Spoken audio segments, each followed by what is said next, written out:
Teachcat MTV inokupa inyaya dzakasiyana-siyana dzinoitika mumatunhu atigere neakatikomberedza, dzinotyisa, dzinofundutsa, dzinokatyamadza pamwe chete nedzinosetsa. Kuti musarasikirwe nenyaya idzi, munoenda pa YouTube channel yedu Teachcat MTV, mondo subscribe ipapo, musakanganwe kulaika pamwe chete nekushare, musazokoshiwe kupfanya kabhatani ako ndokabheroka kuitira patinokanda chinopisa munoyeuchidzwa. Teachcat MTV tinodzifambira.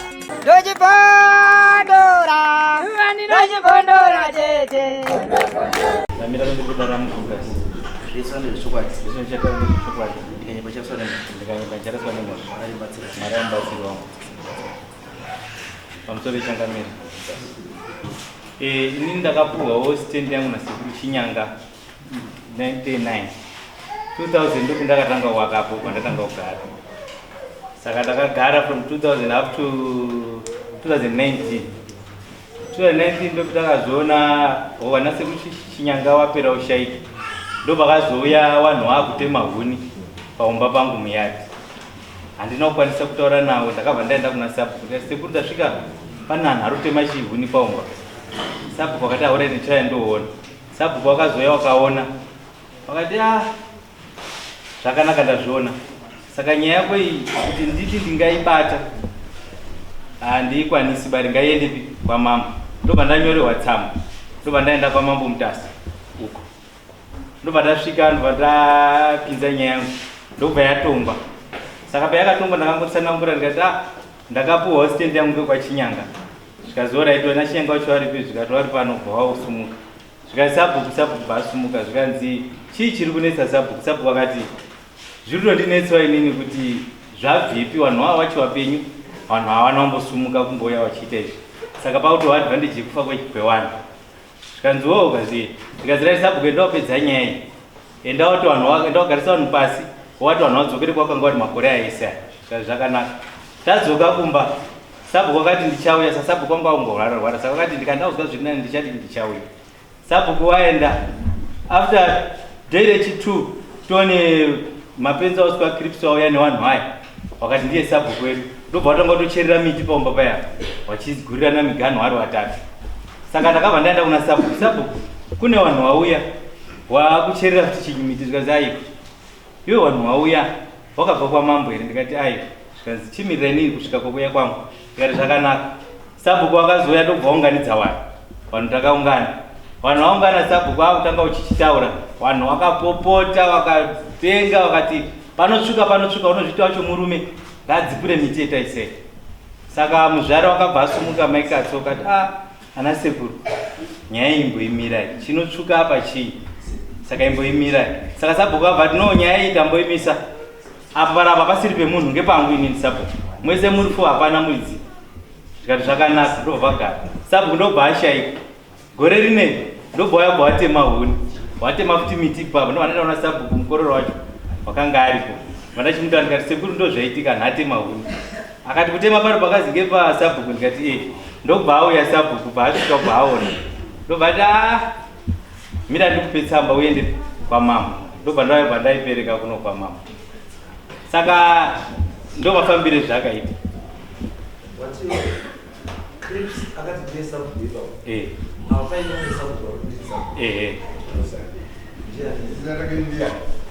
Sabhuku mukoni. Vari pano.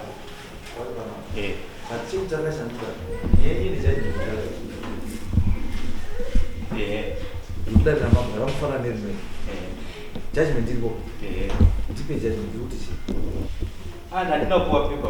Takangozi sabhuku enda kugadzirisa vanhu ava kuti vadzoke kwakanga vari makore aisai. Saka sabhuku confusion iri pana sabhuku. Which sabhuku now? Sabhuku mukoni ndiwo watati nawo. Ndiwo mami nawo?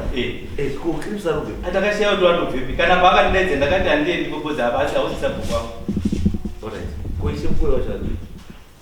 Ishe wakashayika nguva yacho. Izvo kuna ishe. Waripo. Handisiuziva. Aripo.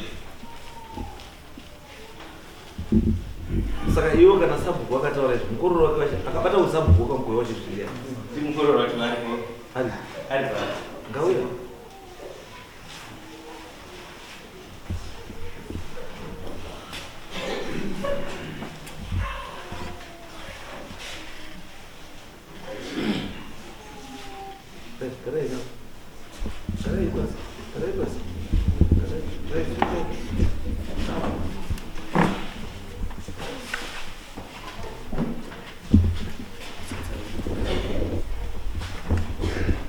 Samina pamili kuendera mambo Mutasa. Tamira pamili kuendera. Zvesera mutichukwa. Ndikaipanyiswa nemozvo. Mwari mubatsiro.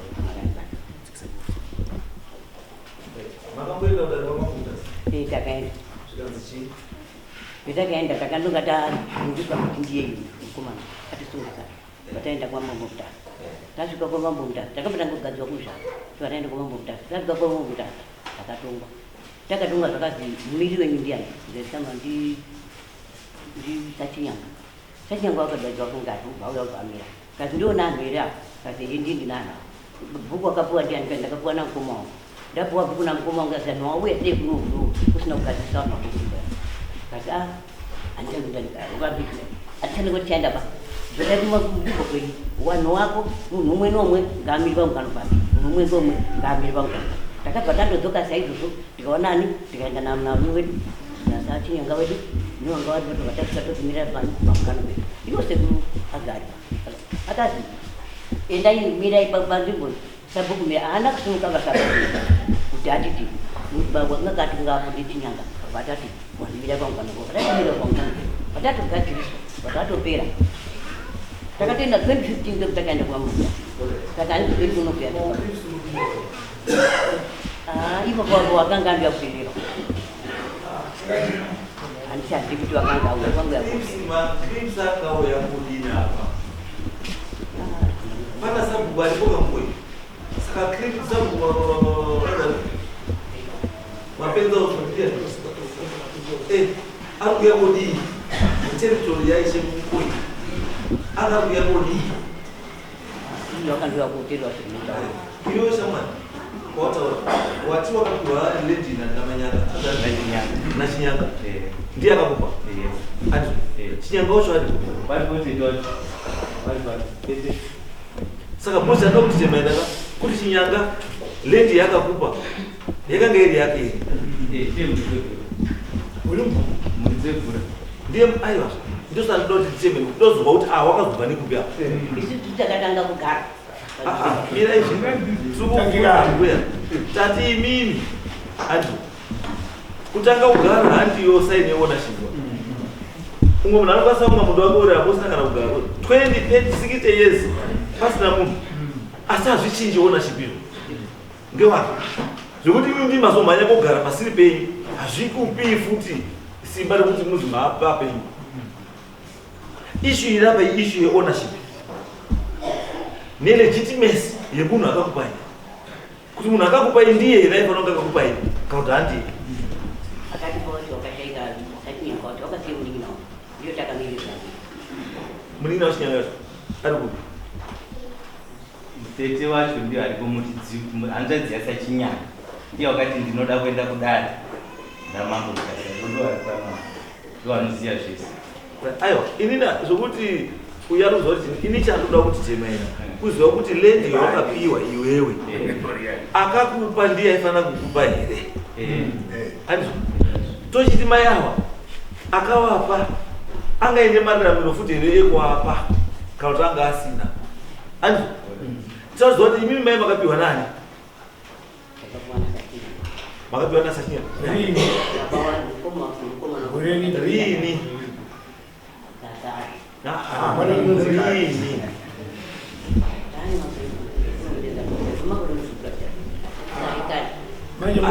kare hatauri chirungu akapiwa rini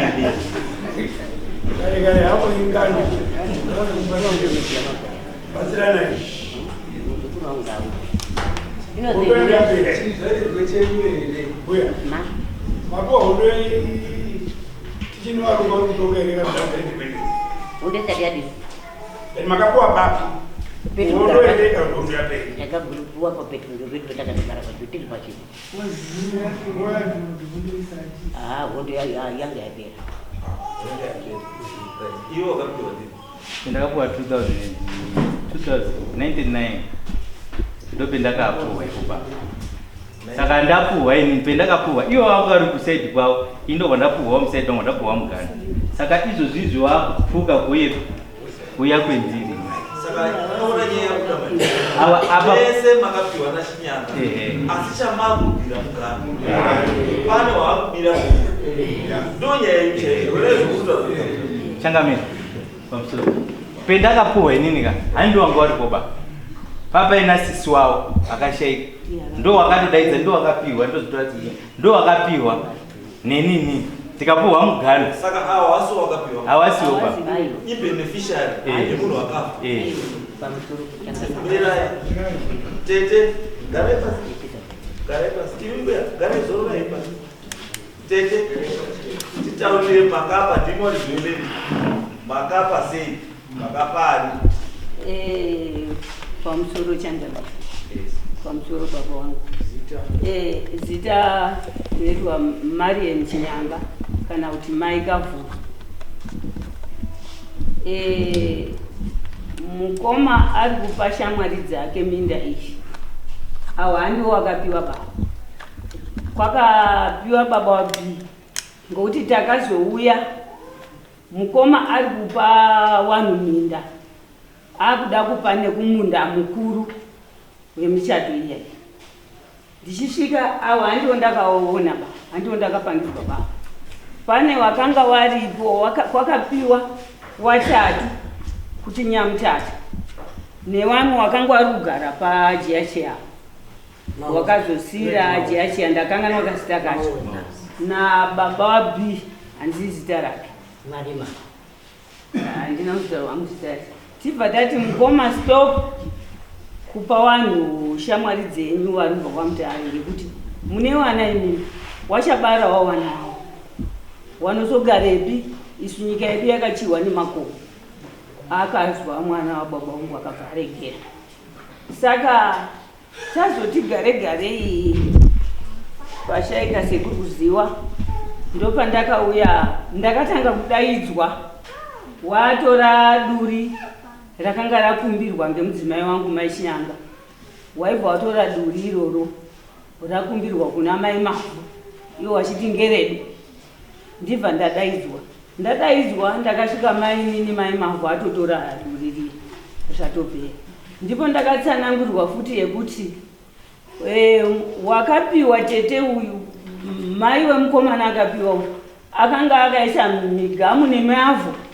kumugano kweuyu uko waibva watanga zvekusima miti yavo asi iwo manje wakabva wazoti kusiwa kwowaita waibva watema mutambo wangu aripo mugano kwapaine mutambo wangu akaita straight uchikwira mugomo kuine mugara nyenze paigumira yadhi yavo mugara nyenze iyo wakatemwa futi nemutambo iyo wakatemwa futi saka kake chitatu aka kutema muyadhi meuyu ndokuti pakandofa hanzvadzi yangu nemudzima especially pakafa mudzimai ndipo vakabvatanga nyonga wakatosima kuti wasikana wachindidaidza wakuera varipo wachindidaidza wasima mugamu watodarika kuti yadhi wakutouya kunzi aibva wasima muavhu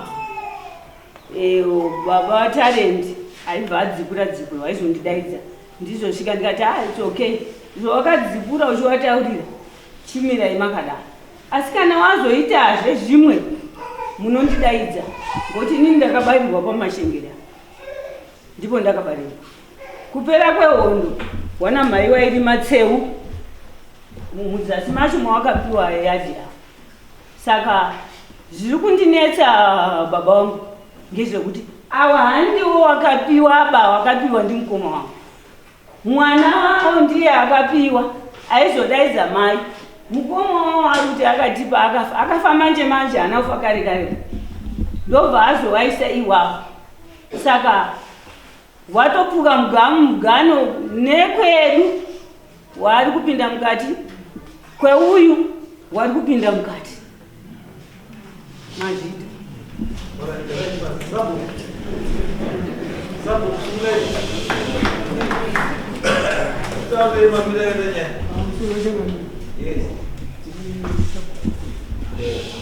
Ndina nguziwo kanyanya kuti buku yalibatwa ndi baba.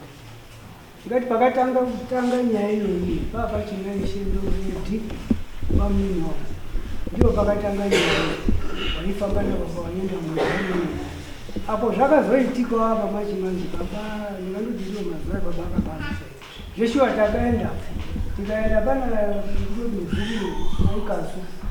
Ndio wakangoifamba na baba iwo wanazozwa kuti apa nguwa yese tikandoenda wanotane mutamba nemugara nyenzi ndio waizi ndio mugana saka kuti tinasotsana kuti apa neapa asi pane mutamba nemugara nyenzi wacho uruta waenda akapangidzwa munhu waenda kuchanganisa chandu mese pane zvamutaura pane chinhu wani chirikubuda ndechekuti awa makaitwa mugano wanga wasi saka mugano hausi ende vakabva vapinda vakaisa mugano mukoma wamumigamu nemiafu iwo akapfuura. Okay, iwe chipotauro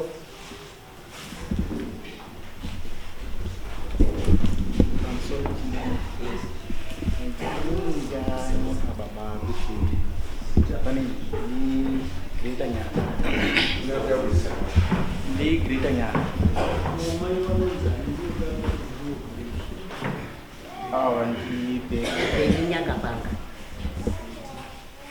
Nyagabanga.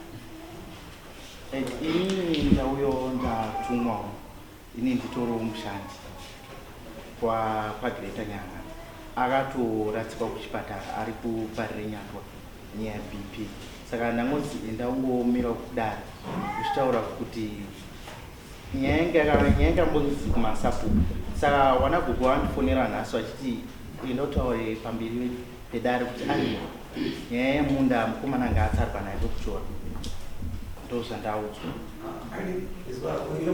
Iwo uri mushandi ngava pasi mushandi